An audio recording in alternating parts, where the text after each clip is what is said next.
Okay, fucking cold plunge. I have been in already, but I needed to make it look cinematic like I'm doing it for the first time. Hopefully I don't get bit by eels. Otherwise my toes are fucking gone. Oh shit.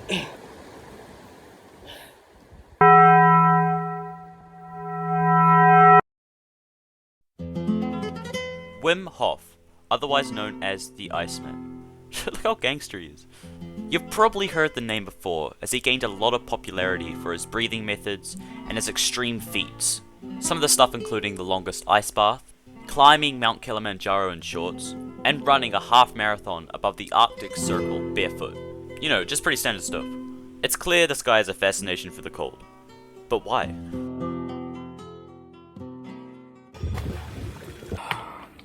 Cold therapy has actually been used for many years because of the benefits it can cause in the long term and the short term. There's effects that you'll like notice straight away, and effects that as you continue taking cold showers and ice baths and stuff, things you will notice later on. There's a lot of science behind this stuff, and I'm gonna try to briefly explain it in like a very non-scholarly in a very non-scholarly way. The fact that I try to say that word like 3 times probably gives you a bit of an idea of how smart I really am. So from my understanding, norepinephrine is basically a neurotransmitter and a hormone. It's like both. It's both a neurotransmitter and a hormone. It's released into your blood system and your brain when you are exposed to cold temperatures. So that's when you enter an ice bath or you get into a cold shower. As a higher level of norepinephrine enters your bloodstream and brain, your body sort of flicks into a flight or fight response, right? So that's sort of the adrenaline, because I'm pretty sure norepinephrine and adrenaline have some sort of close connection somehow. Don't ask me, look it up. But yeah, so you get kicked into that flight or fight response. And obviously you know what the flight and fight response sort of does to you. It sort of gets you more alert, more energized, makes you sort of like go full on survival mode.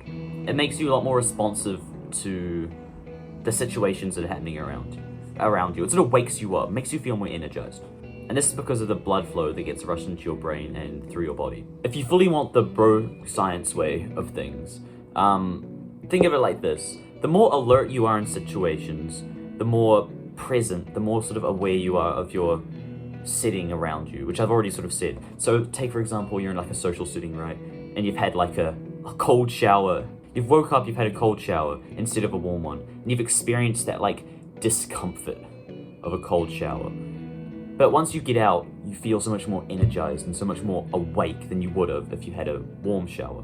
And that means that when your social situation comes around, you've got friends coming over or whatever, you're going to feel so much more alert and so much more present in that situation because of the cold shower. And that's the instantaneous benefit of cold therapy. And what I've said before, there's the instantaneous benefits and then there's the long-term benefits. And this is one that just happens instantly. So as soon as you take a cold shower, after like experiencing that initial discomfort, you'll feel so much better afterwards. And I can say this from experience because I've been taking cold showers for about a few weeks now, and you know, I had that cold plunge back when I was on holiday, which is what the start of the video was showing.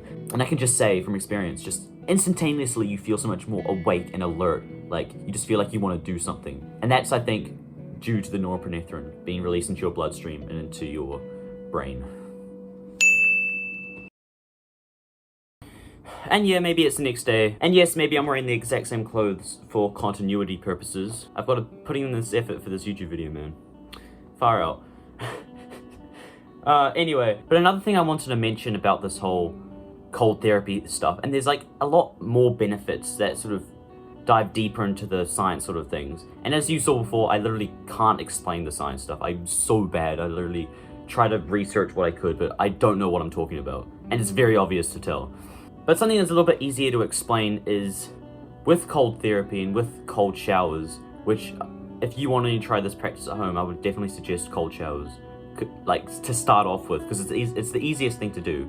I think one of the biggest takeaways as well is just like building that mental toughness.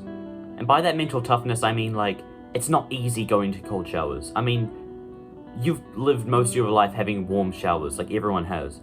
And when you go into a warm shower, it's super nice in the moment. But whenever you get out of a warm shower, you always, the thing is, the reason why people stay in warm showers for so long is because they don't want to get out. And it feels really nice to be in a warm shower for a long time. It's a nice feeling. You get a lot of dopamine from being in a warm shower or like a warm hot tub or warm bath. And so whenever you have to get out, you always feel kind of shit about yourself, like, oh fucking hell, over already, man. Like it's a nice feeling being in a warm shower, and you never really want to leave. And practicing this method will strengthen your mental toughness for all sorts of things. So it might seem silly, right? But it will make you more susceptible to taking risks and sort of jumping into hard things. Because the way we grow as people, I'm sounding super preachy and stupid, but the way we grow as people is by doing hard things. It's by doing the hard work, especially when you don't feel like it. So by taking cold showers, instead of getting that instant gratification and delaying your gratification and having cold showers, over time, that effect could be greater than just the benefits of having cold showers. It could mean you as a person could be a lot more outgoing, and you as a person would strive to do the hard things to, like, reap the greater rewards. So that's, again, what's it called? Delayed gratification. I looked at one of my friend's videos, Sourav, because he did a video about this a while ago, so that was a helpful point that he reminded me, I should say. So, yeah. Thanks, Sourav.